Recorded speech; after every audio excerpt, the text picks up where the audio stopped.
Barry Bryson here. Thank you for joining me for another 5 good minutes with the Word. We're going to begin our study of Matthew today, or continue our study of Matthew by looking at chapter 27.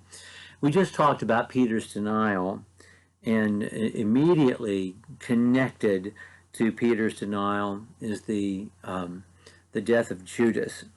And I promised that we would talk about that this time, but I do want to take a minute or two to talk about the connecting verses 1 and 2, which are just connecting sentences in the original text, of course. Matthew didn't write in chapters and verses. That was added much later in the medieval period. But anyway, I want to just talk about the process of what's about to happen so that we will understand the legalities of it a little better as these events play out. So I want us to just look at verses 1 and 2 today. And we won't take up so much of your time, but I owe you lots of time because I never come in under 5 minutes and usually almost double that amount. When the morning had come, all the chief priests and the elders of the people took counsel against Jesus to put him to death. They bound him and led him away and delivered him up to Pilate, the governor. So Pontius Pilate is the governor of Judea. He would not have lived most of his time in Jerusalem, but at Caesarea, which would be the Roman capital of this area. But he would have had to be in Jerusalem much of the time. In fact, it was one visit to Jerusalem, an early visit to Jerusalem, that has brought him into disfavor with the Jews. They despise him because he brought in a Roman standard upon which was the image of Caesar. And to the Jews, this was blasphemy. This was bringing a graven image into their town. And they are a legal religion. They have the right to observe their religion wherever they are in the Roman Empire. And they have the right not to have their religion violated by Romans inside the walls of their ancient city, Jerusalem.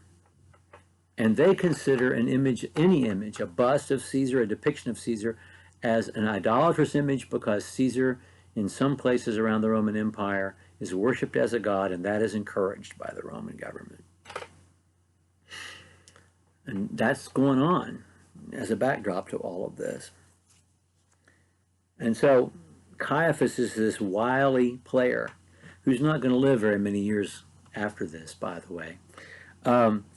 And he's playing his chess pieces masterfully, because he has not one but two opponents. So he's playing, in his mind, three-dimensional chess against two opponents at the same time. He's got Jesus on the one hand, trying to influence the Jews to reject his authority for the authority of the Word.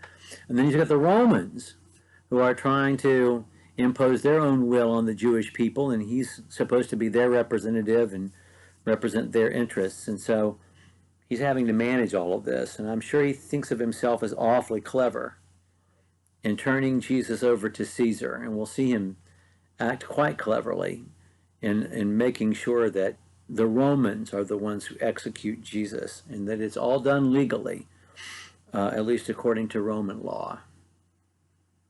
So they bind Jesus after they have beaten him and spit on him, and they lead him away. It says the people that counsel against Jesus. I wonder if there was not a morning session of the Sanhedrin to present to the collective Sanhedrin the results of the interrogation of the night before, and if there was not a vote taken. I don't know. But when morning came, they took counsel. So something happened after the events of the night, after the morning came. And they take him to the governor. Pilate, while he's in Jerusalem, is probably staying at the fortress of Antonia. This is a Roman fortress that is literally connected.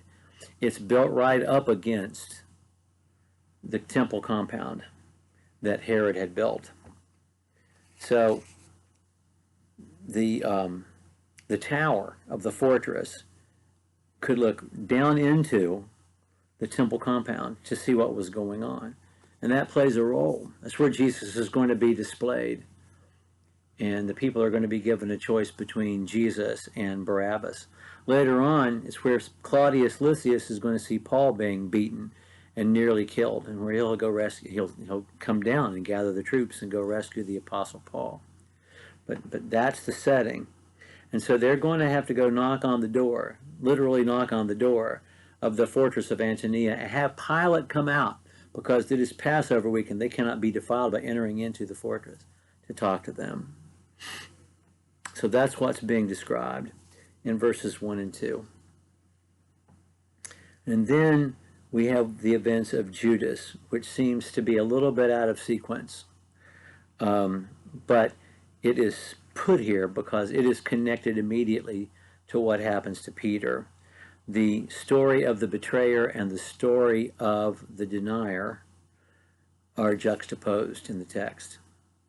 One of them tells us what it means to repent and to return, and one of them tells us what it means to not repent, but to be defeated by your sin anyway.